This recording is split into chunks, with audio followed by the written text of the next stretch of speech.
Talk.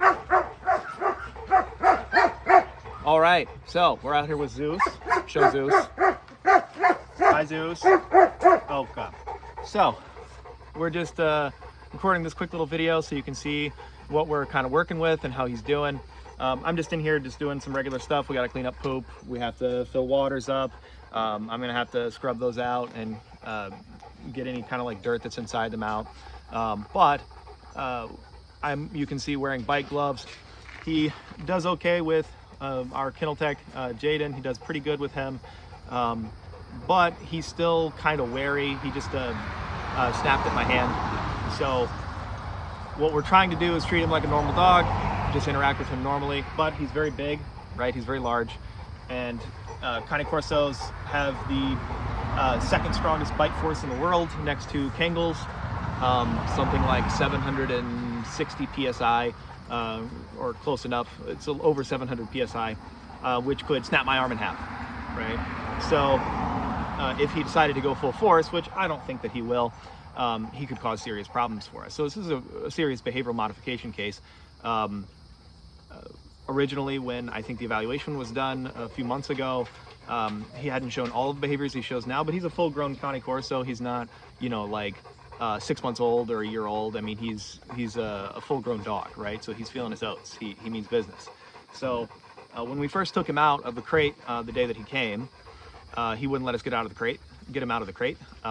He tried to bite my hand off. He also tried to bite Christian's hand off. So sometimes when we have cases like this, people are anxious to see progress. They're anxious to see training with their dog. And every dog has to go through a few days of just kind of settling in. The first 2 or 3 days, we don't train a whole bunch with the dogs because it wouldn't be fair to the dog. It wouldn't make sense. We have to spend those first few days just kind of like getting them used to their new environment, getting them used to where they're at, getting them used to what they're doing, kind of helping them get used to us. And so, frankly, not that much recording ends up happening. Although I'm trying to start recording some of that process so that people know what's happening and know what's going on and can see what's going on. And then sometimes there's weather problems, right? We have to deal with a lot of practical things. If it's too hot, that slows training down. If it rains or thunderstorms, that slows training down. Because you can't train outside in thunderstorms. You can't train outside when it's 105 degrees or even like 95 degrees. You can train for about 10 minutes before the dog's like and can't do anything more. However, in a case like Zeus, there's more going on. There's a secondary step. So it might be a little while before you get real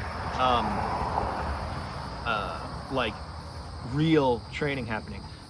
But I'm hoping to kind of in this video change your perspective on what real training is. Most of the time people think of like, oh, training, okay, obedience, sit down, place. But dogs are always learning things. They're always learning things. And so like this, as an example, I'm not doing any obedience with Zeus right now, but he is learning that I can be in his area and nothing happens to him. He doesn't have to protect himself. And he doesn't have to protect his space, but it doesn't look like he's doing anything from a place of territorial aggression, obviously. I've turned my back to him. He's not really worried about me. He's laid down now finally. But he just kind of paced around a whole bunch when I first came in. And it also depends on time of day. So I have some other videos recorded that you're gonna hear like a lot of barking because it was later at night. It was probably like 10:30 p.m. in the evening, so there's a lot of barking because the dogs are all tired out. They're like laying down, and then a couple people come out here and go in his area, and so they're all like bark, bark, bark, bark, bark.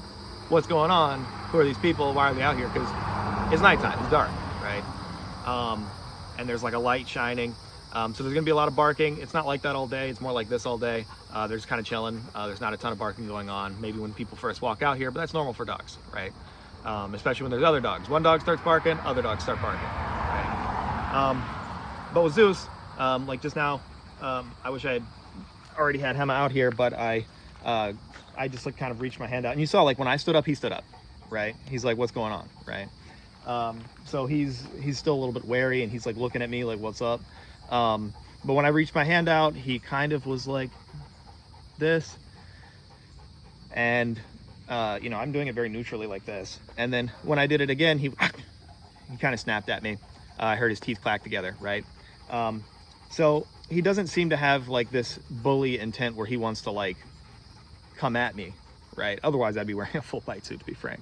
But that does present problems for us, right? In a training scenario. How would you get a leash on him, right? These aren't exactly conducive to putting leashes on.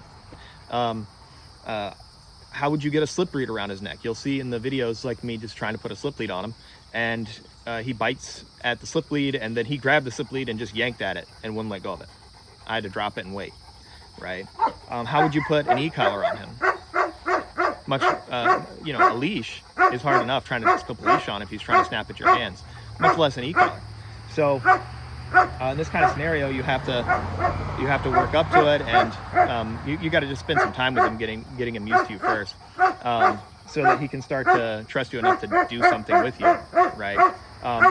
We don't like to just jump straight to like, all right, we're going to treat you like a zoo animal, and like set up some kind of contraption to like make you do it. Although I have had to do that at times. So as an example, if I walk over towards him, you guys can see what happens. He doesn't try to bite me or anything like that, I don't think. Hopefully not. Hey, Zeus. Hey, what? You can see he's pretty standoffish. He doesn't really want to be over towards me. And if I kind of just sit down like this. Zeus! Come here. Come here. He doesn't really want that much to do with me. Oh, you saw that? You saw did you catch that? Yeah. So that's what we're dealing with. Hey, bud.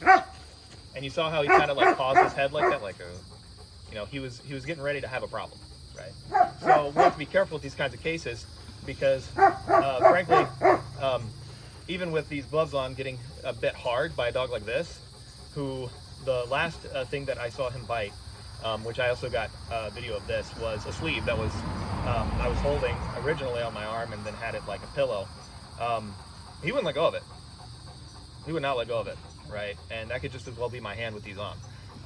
And if that happened, although I would not like have to go to the emergency room, I'd have crazy bruising all over my hands just from the bite force. So with this kind of thing, you got to be careful. Hey, bud, come here, buddy. Right, so he's not really cool with me, but we're working on it. It's been a few days already, like 4 or 5 days. So we're slowly working up to being able to do things with him. But I just wanted you to have an update on what exactly we're working with, so that you don't think that we're just kind of like not doing anything with your dog. And you might think, well, he doesn't act like that at home all the time, right? Or he doesn't act like that with everybody we see. Well, this is a different environment, and that's on purpose, right?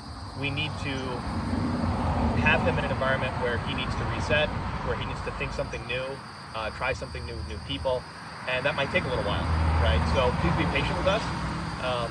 In these kinds of circumstances, we are doing our best and we are working with him, but working with him is just day-to-day life with him in the kennel, and trying to spend some time with him in here.